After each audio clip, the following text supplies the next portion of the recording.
All right, hello everyone, and thank you for tuning in once again. Radio, Virginia.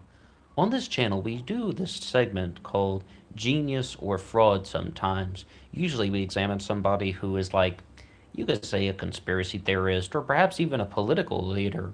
And we kind of ask the question, is this person actually putting out genuine ideas that they believe and they want to make the world a better place? Or are they trying to just deceive people to gain a following for profit, money, power, and I think you can get the idea there. But with somebody like Alex Jones, perhaps the most famous conspiracy theorist in America, and now one of the most famous just overall talk show hosts in America, thanks to the push that he received in 2016 and 2017 with so much political coverage, I couldn't do a segment called Genius or Fraud about Alex Jones. Absolutely not. I didn't even want to put the word genius in the title. So we're going to call this like Truth or Lies.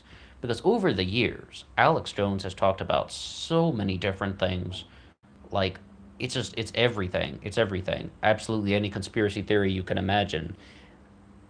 And there's something encyclopedic about that. But at the same time, it's like, is the stuff that you hear from Alex Jones over his 20 plus year career genuine, or is it just like absolute nonsense? Is it based on facts or is it based on pure falsehoods? So let's have a little bit of a discussion right now.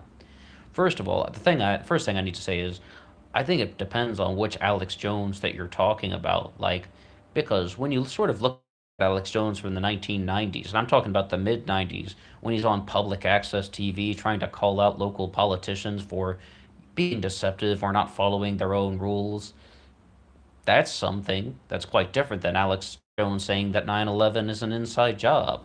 And then you also have the Alex Jones who is also just a kind of political commentator saying things that are in line with the Republican Party, a stance that he has developed much later on in his career. Definitely the kind of things that we saw around 2016, 2017, and so on. And I haven't really followed too much of Alex Jones over the last year and a half. I mean, in fact, I mean, since he's been deplatformed, he doesn't come up in any of the things on YouTube.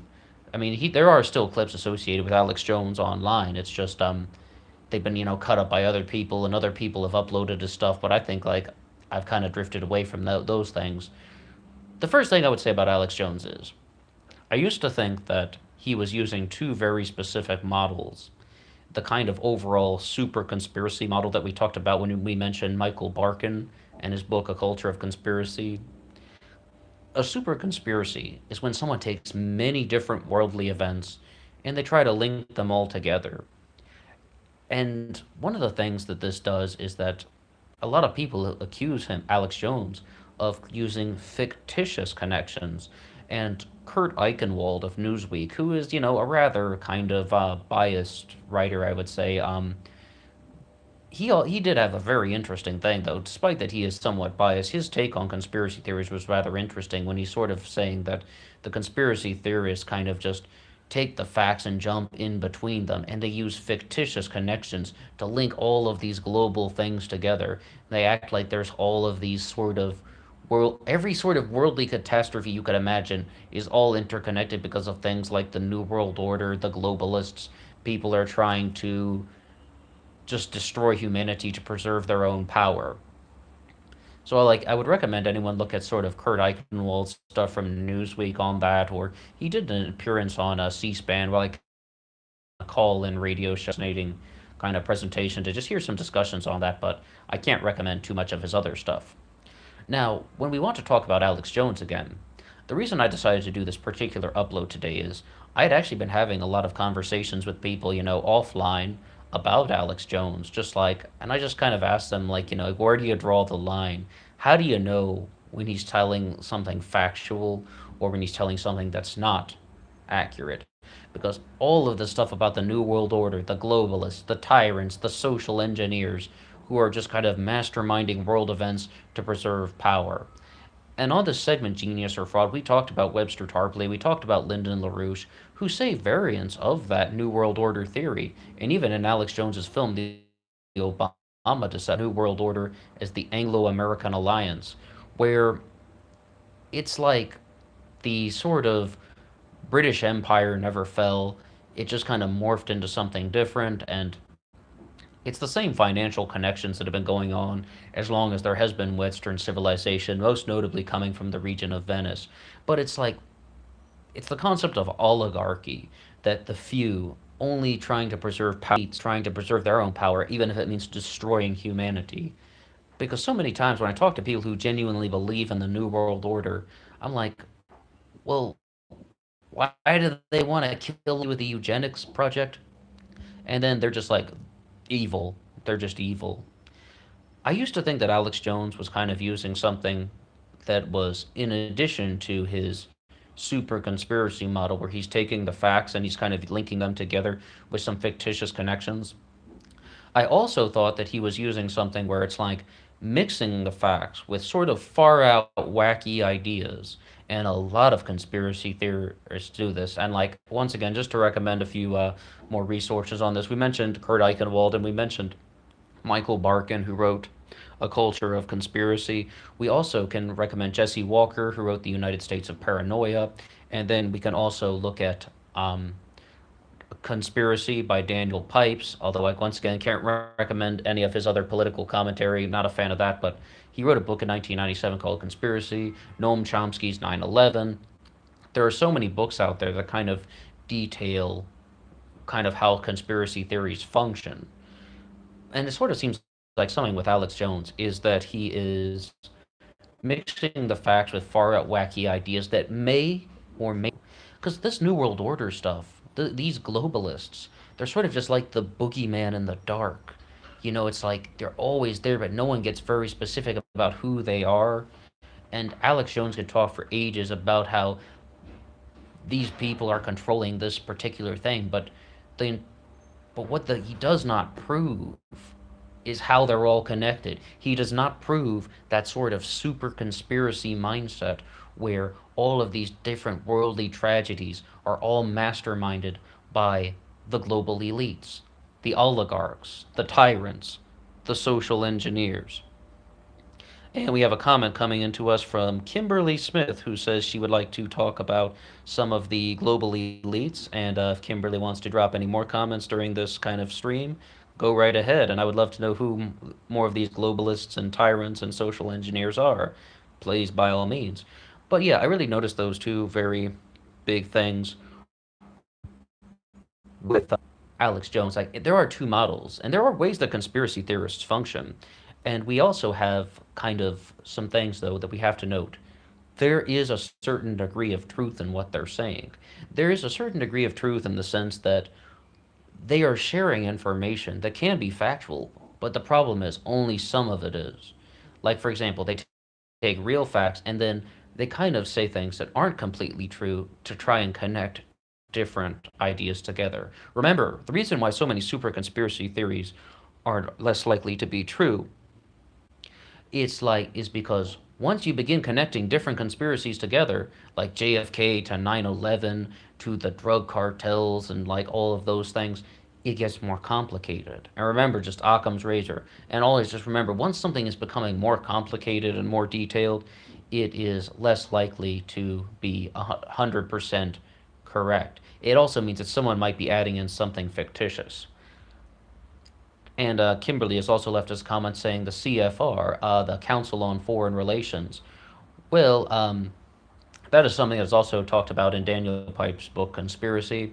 And, the Council on Foreign Relations also has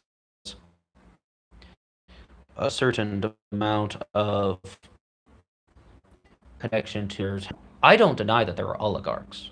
I've said very clearly, if you want to look at some truth that Alex Jones has talked about, oligarchy is real. There are kind of circles of people that exist to preserve their own power. It's like the people that had money and the people that have kind of power do come together and they converge. And one of the ways that this happens is we used to have the aristocracy, right? That was done by bloodline. But over the past, 150 years or something, people have really grown away from that. Even 250 years, if you want to talk like 1776, getting away from sort of the things like getting away from the kind of crown, so to speak, that does not remove the certain financial control. So these people who were the aristocrats could then pull in new people into their social circles, new people into their circles of powers, and you didn't have to have any kind of royal blood. That's what I mean. In the last 150 years, we got away from royal blood, and there are many causes for this. I mean, I'm sure you can think of some historical reasons why people would get away from royal blood, but it's like they can pull in people who are useful to their cause. That's why it's an oligarchy. And about that concept about how the governing people of the world are often connected to elite circles. Very rarely do you find someone who rises to power who does not have elite connections. It's like I mentioned this sort of in some of the political uploads we did, where it's like the person who's standing on a soapbox by the grocery store, just shouting ideas into a bullhorn, doesn't just get noticed by the news stations and then pulled up to stardom completely on their own merit. No, they get if they do achieve a sense of political power, it's because they got absorbed into the oligarchy and they receive financial support from the existing establishment. And Alex Jones talks about that very, very clearly. It's just so much of what he says is that so much of what he says would be things that are kind of sillier, louder, more obnoxious, starts pounding his chest, starts getting really angry. He has vocal cords of steel, mind you. It's like I don't know how he doesn't lose his voice after all that incredible shouting, and he has that really rough smoker's voice, even though he doesn't smoke, and sits. Yet he is still somehow really good at voice impressions. Yeah, okay, well, you can't have it all, I suppose. What do you make of Alex Jones and his divorce? Alex Jones's ex-wife, Kelly Jones, has said quite a few things about him. She went through numerous interviews following their sort of separation. Kelly Jones was sort of really say something that I didn't expect when she said that Alex Jones believes 100% of what he says. He acts the way he does on his show in real life. He's in that personality mode all the time. And it's just like there are just so many things that he wants to share. And there's so many things that she wants to share about Alex that are just come. It's just he's like that all the time. But one of the things though she does say about that he sells, like the super male vitality pills, caveman protein, she does kind of say that that's sort of just a profitable money making scheme. But it's like I don't think too much about that. John Oliver tried to do a sort of takedown on Alex Jones, kind of because he sells his own products, and the kind of thesis that John Oliver was putting into the Alex Jones segment was that Alex Jones is kind of misleading people with conspiracy theories to sell products to them associated with conspiracy theories. Well, some of the things about that would be that he's sort of saying that Alex Jones tell you don't drink the water because of fluoride, and then he tries to sell you a water filter.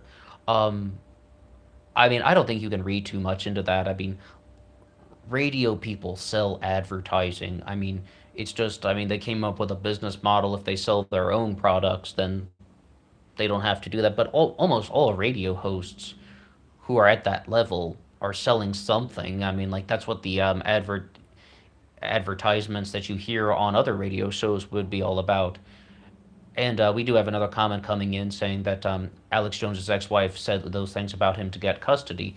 Yeah, absolutely, absolutely. But I was just very surprised that she said that he does genuinely believe all the theories that he puts out there online. So it's sort of trying to say that he's not really being fraudulent when he talked about conspiracies. Another thing, though, that we do need to note about that, and the whole reason I brought up Kelly Jones and the divorce is that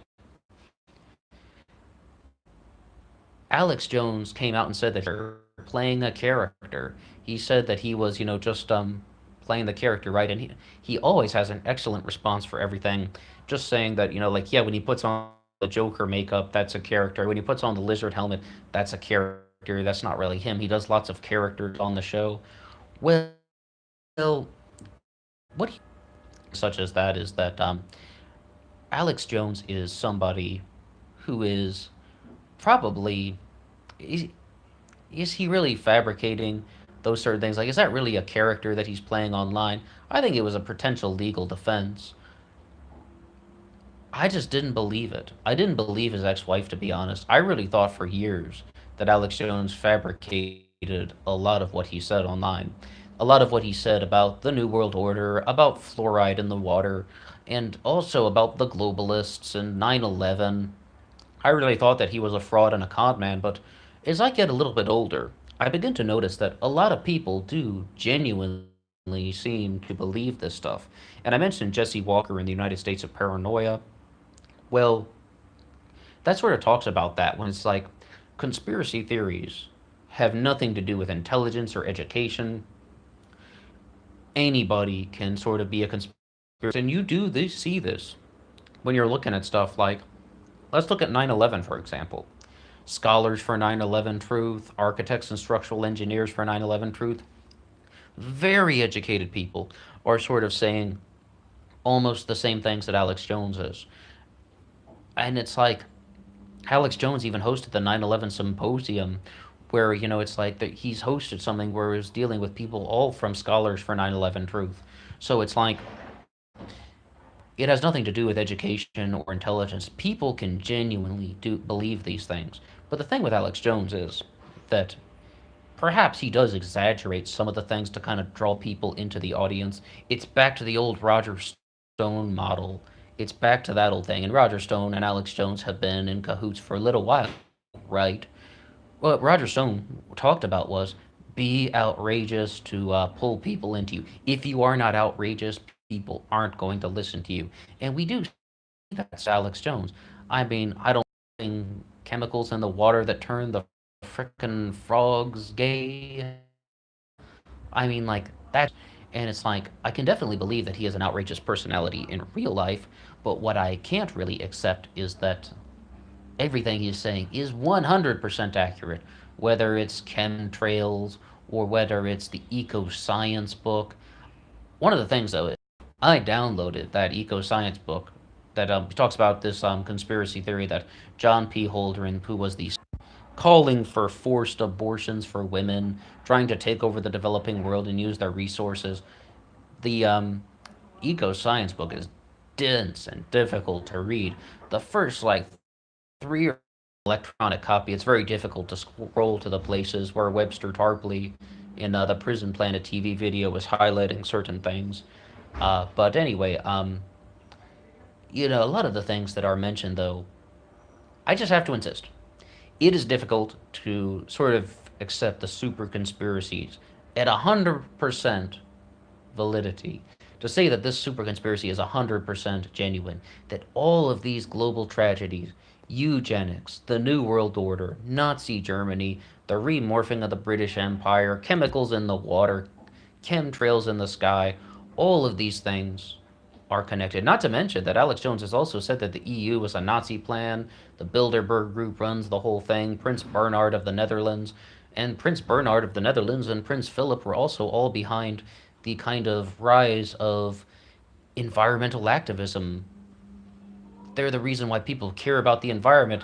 Alex Jones is one of many people who says that no one really cared about the environment before 1965.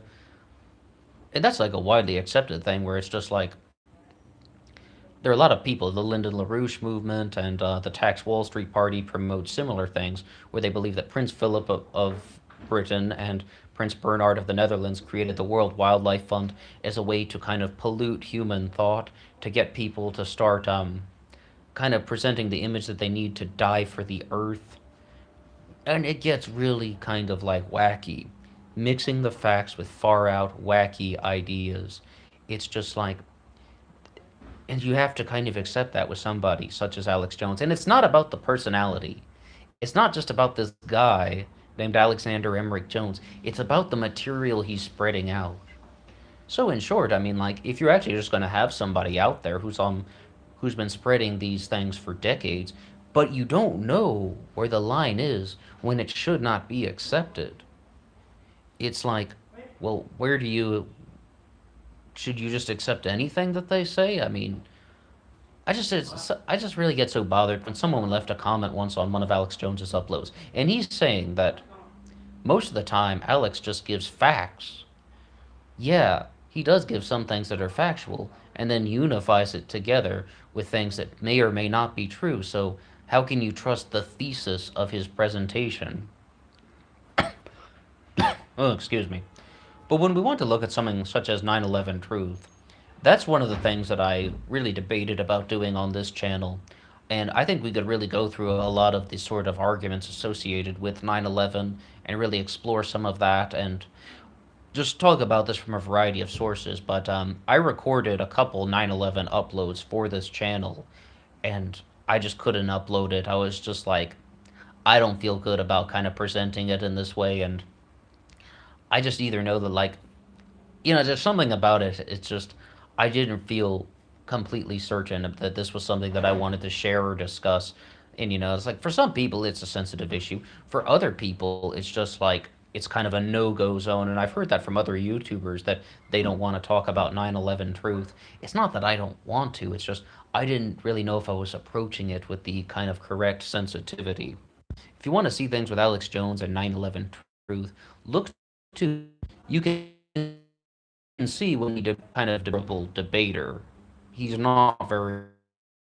You can see him on Piers Morgan shouting over Piers Morgan all the time, rightly so, by the way, because Piers is annoying. But it's like he's not letting him talk. That's the only thing he could have done, because Alex Jones he's just not really a good debater for someone who's so good at like monologuing.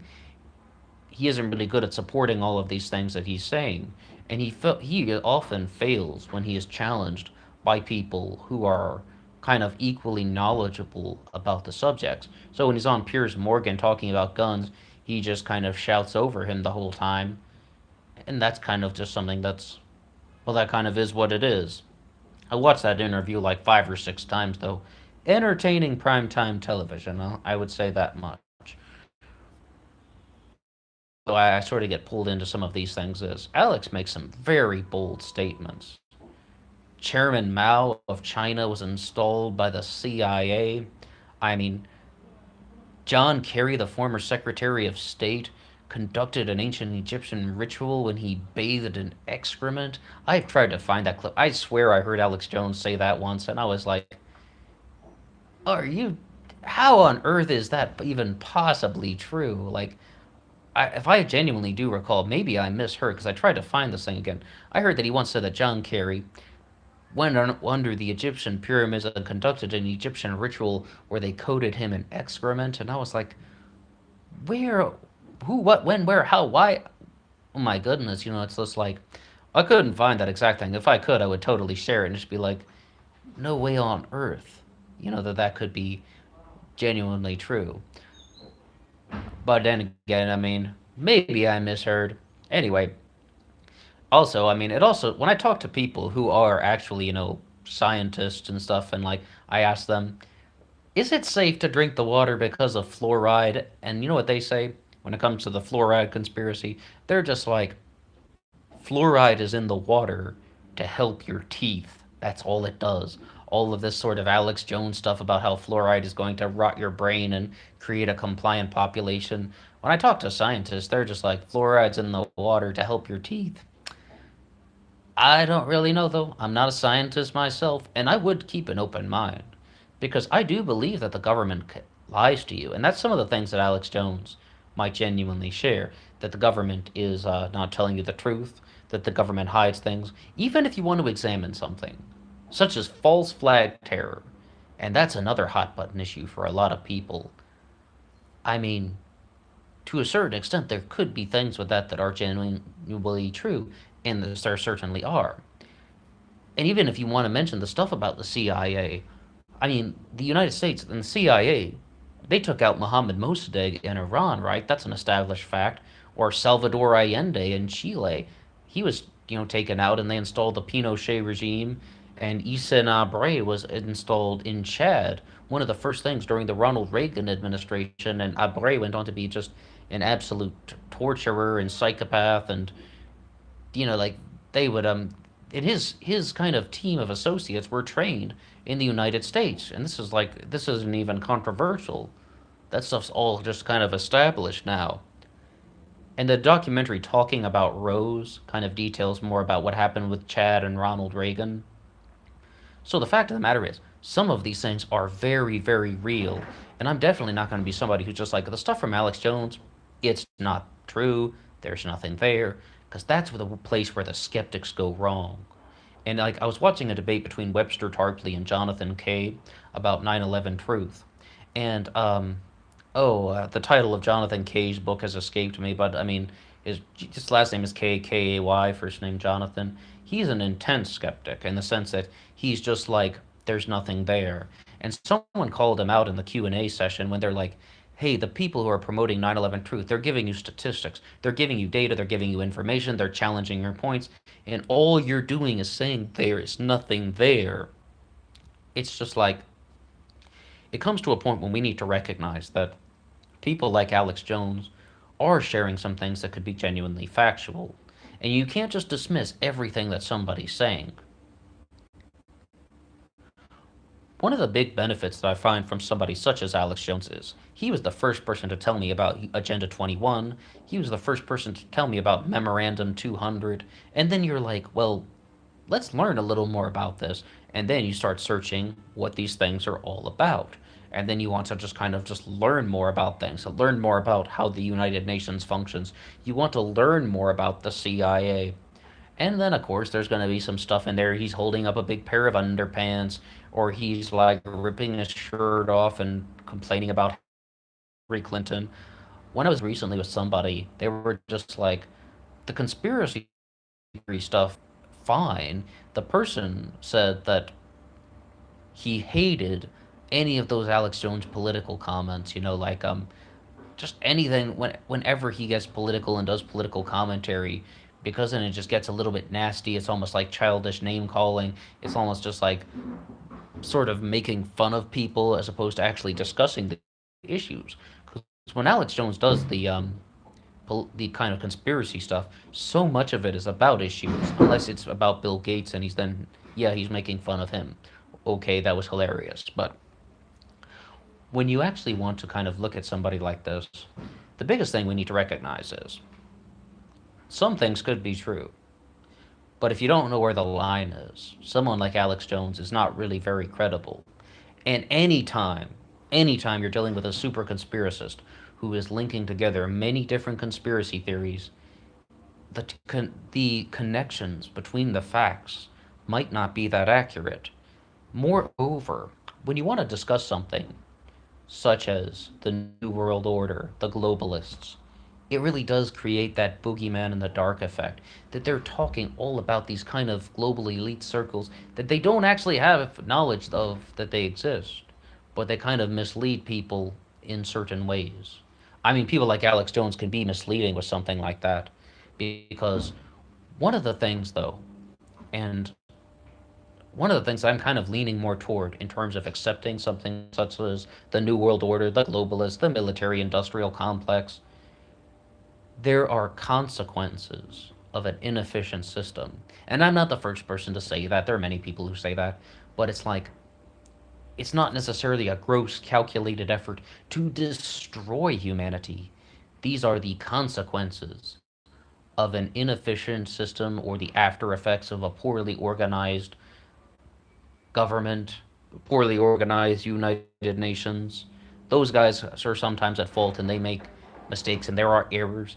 And there's also just inefficiency that goes on the planet Earth because as humans, we are imperfect and we deal with those things. There's no global conspiracy sometimes.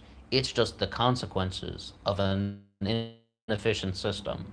But dismiss the concept of oligarchy. I've said it very clearly. I think oligarchs are real. It started with the aristocrats and they pulled more people in who were useful to them. I mean, you see this very clearly in the 20th century with people like, like the rise of like Ford and the Rockefellers, who were a little bit older. But they pulled in someone like Henry Kissinger, stuff like that. They find people who are useful and they pull them into their circles. And also, someone like Zbigniew Brzezinski, who was also pulled into the Rockefeller mix. These things do have a certain degree of truth to them. So we have real facts, sometimes fictitious connections. Anytime it's a super conspiracy, it gets a little bit too complicated for its own good. But, it's good to be critical of the government, critical of things like the CIA and the FBI. And that's just kind of the way we have to look at this. Somebody like Alex Jones, there's some truth there, and there's a whole lot of wackiness.